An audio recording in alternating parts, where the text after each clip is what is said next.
On the morning of December 12, 1910, a young woman stepped out of her family's luxurious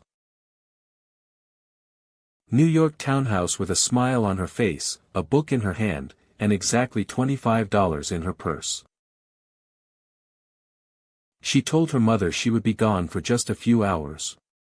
She never came back. No witnesses. No blood. No body. No verified sightings. No confession. More than a century later, her disappearance remains one of America's most chilling unsolved mysteries. Her name was Dorothy Harriet Camille Arnold.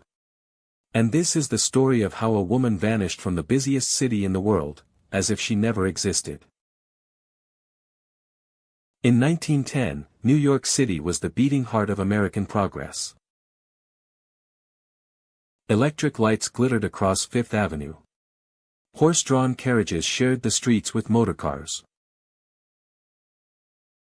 Wealthy families ruled Manhattan society, and their daughters were expected to live lives of elegance, obedience, and quiet ambition. Dorothy Arnold was born directly into this world. She was 25 years old, intelligent, articulate, and strikingly beautiful. Her family lived in a four-story brownstone near Fifth Avenue, one of the most prestigious neighborhoods in Manhattan. Her father, Francis R. Arnold, was a wealthy businessman involved in importing perfumes and luxury goods. Her mother, Mary Arnold, was deeply involved in New York's high society circles. From the outside, Dorothy's life looked flawless. She had attended Bryn Mawr College, one of the most elite women's colleges in America. She spoke fluent French. She read literature obsessively. She dreamed of becoming a writer, something that quietly disturbed her conservative parents. In the eyes of society, Dorothy had everything. But inside, she was deeply unhappy. A woman who wanted more. Dorothy Arnold did not want the life her parents had planned for her. She did not want to marry simply for status. She did not want to attend endless social gatherings. She did not want to exist silently in the shadow of a powerful husband. She wanted to write. In the early 1900s, this was not a harmless dream for a woman of her class.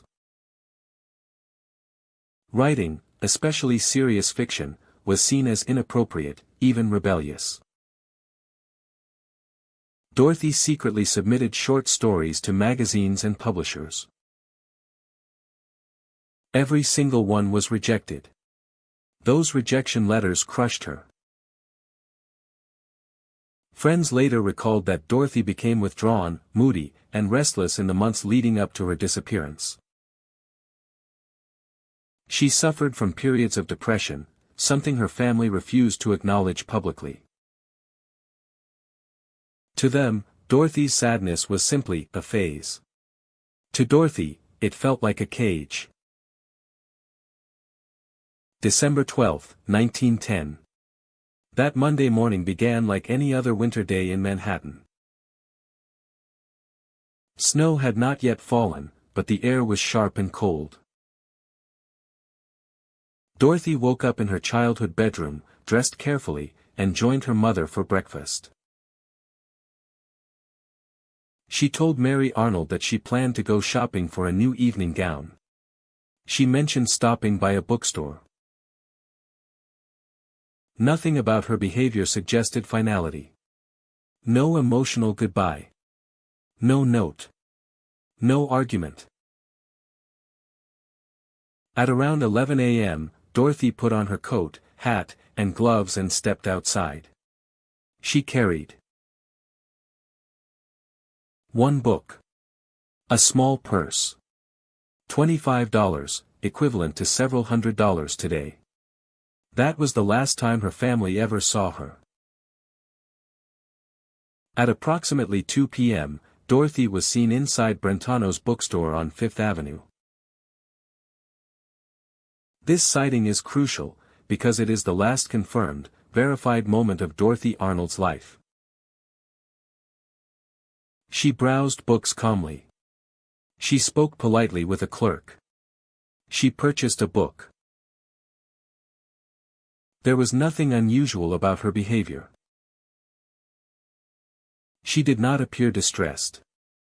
She did not ask for help. She did not hint at leaving the city or harming herself. After leaving the bookstore, Dorothy walked south toward Union Square. And then she vanished. In broad daylight. In one of the busiest cities on earth. The wait that changed everything. When evening came and Dorothy did not return home, her parents were not immediately alarmed. This was New York. Dorothy was an adult. She had visited friends before. Hours passed. Night fell. Still, Dorothy did not come home. Only then did concern begin to creep in. But instead of calling the police, the Arnolds made a decision that would later haunt the investigation. They waited. 6 weeks of silence. For 6 full weeks, the Arnold family did not report Dorothy missing. Why? Because of reputation. In 1910, having a missing daughter was not just tragic, it was scandalous. It invited gossip, suspicion, and shame. The Arnolds feared that Dorothy had run away. She might have eloped. Or worse. She had disgraced the family. So they searched privately. They contacted friends. They questioned servants. They quietly asked hospitals and boarding houses. Nothing. No letters. No sightings. No clues. By the time police were finally notified in January 1911, any real trail was already cold. A city full of ghosts. New York police launched an investigation, but they were working nearly blind. There were no crime scenes. No evidence of violence. No known enemies. Dorothy's disappearance did not fit any clear pattern. She hadn't withdrawn money. She hadn't packed belongings. She hadn't made travel arrangements. It was as if she had simply stepped out of reality. Then, rumors began to spread. Dark rumors. The secret love affair. Investigators uncovered something the Arnold family had tried to keep hidden. Dorothy had been romantically involved with a man named George Griscom Jr. He was wealthy. He was educated. And, most importantly, he was not approved by Dorothy's parents. George admitted that Dorothy loved him deeply. But he insisted they had argued weeks before her disappearance. According to him, Dorothy had ended the relationship after her parents refused to approve their engagement. Police questioned George extensively. He was eventually cleared. But one chilling detail remained. George was one of the last people Dorothy had spoken to emotionally. A letter that changed everything. Months after Dorothy vanished, her father received a letter. It was from Paris. The letter claimed that Dorothy had been seen alive in Europe. The handwriting was unfamiliar. The claim was vague. The sender disappeared. Was it a hoax? A cruel prank? Or a hint that Dorothy had escaped her life entirely? Police followed the lead. They found nothing. By mid-1911, several theories dominated public imagination. Suicide, that Dorothy, overwhelmed by failure and depression, ended her life. Elopement, that she ran away to start a new life under a different name. Murder, that she encountered someone dangerous after leaving the bookstore. Accidental death, that she was struck by a vehicle and quietly covered up. But each theory had massive holes. No body was ever found. No witnesses came forward. No evidence surfaced. Dorothy Arnold remained a ghost.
The accident no one wanted to talk about.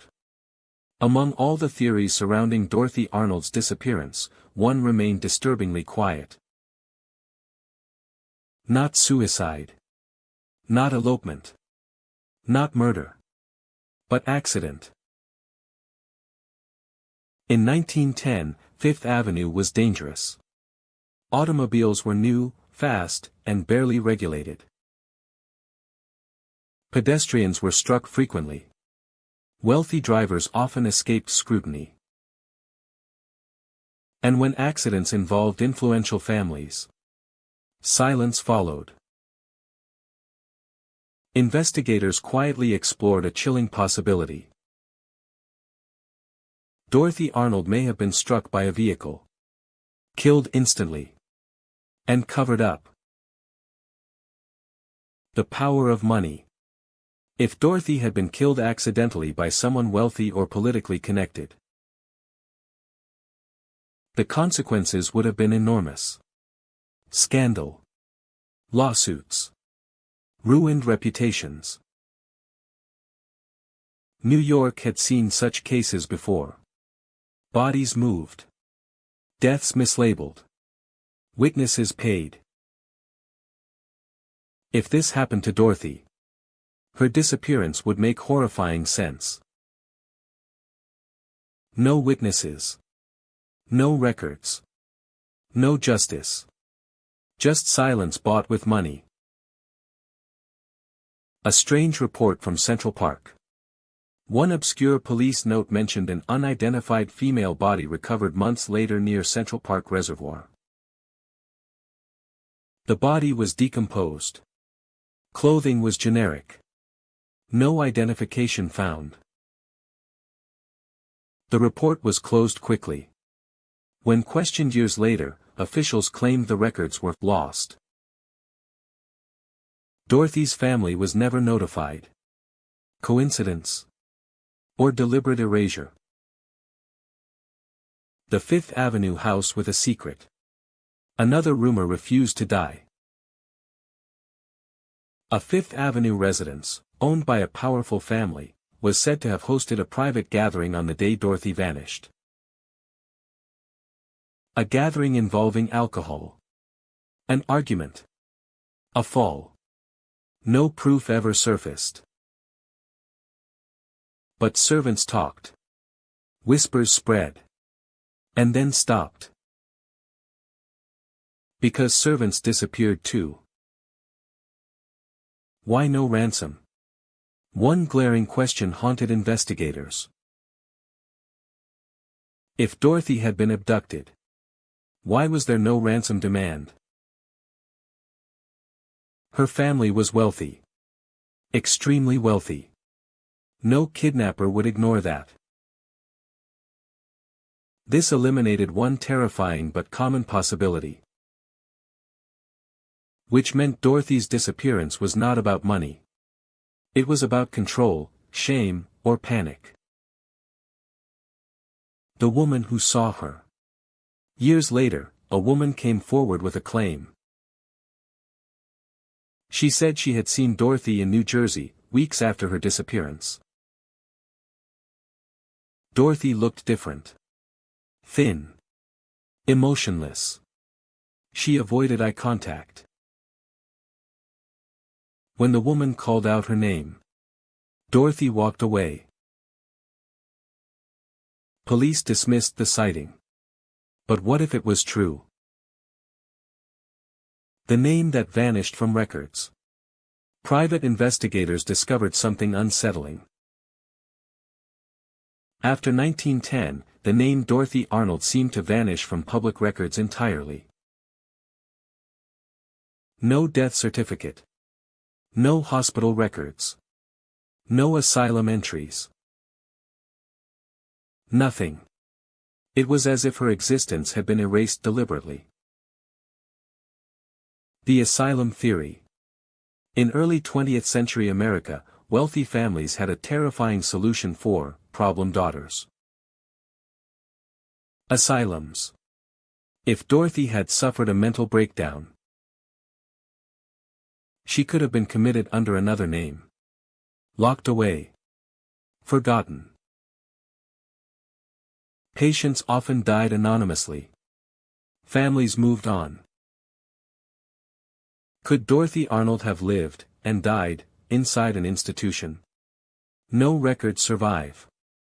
Or were they destroyed? A father's final act. Before his death, Francis Arnold made a large, unexplained financial transfer. No reason was documented. No recipient identified. Some believe it was hush money. A payoff. Or a desperate attempt to bury the truth forever. Whatever it was. It worked. Why the case never closed. Dorothy Arnold's disappearance was not just mysterious. It was protected. Protected by wealth. Protected by influence. Protected by fear. Too many powerful people had reasons not to talk. Too many doors closed permanently. And so the case stayed open. A question that still haunts history. Did Dorothy Arnold end her life quietly? Die during a secret procedure? Get killed in an accident that was covered up? Or escape everything and everyone she knew? No theory explains everything. That's why this case refuses to die. Dorothy Arnold walked out into New York City in 1910. And the city swallowed her whole. No answers. No closure. Only questions that echo more than 100 years later. But part 1 ends here. Because what happens next, what investigators uncovered years later, and the truth that some believe was hidden in plain sight. If you want part 2, where the most disturbing revelations come out. Backhand index pointing right, subscribe to the channel. Backhand index pointing right, like this story. Backhand index pointing right and turn on notifications. Because the truth about Dorothy Arnold is darker than anyone imagined. Part 2. Coming soon. Fire.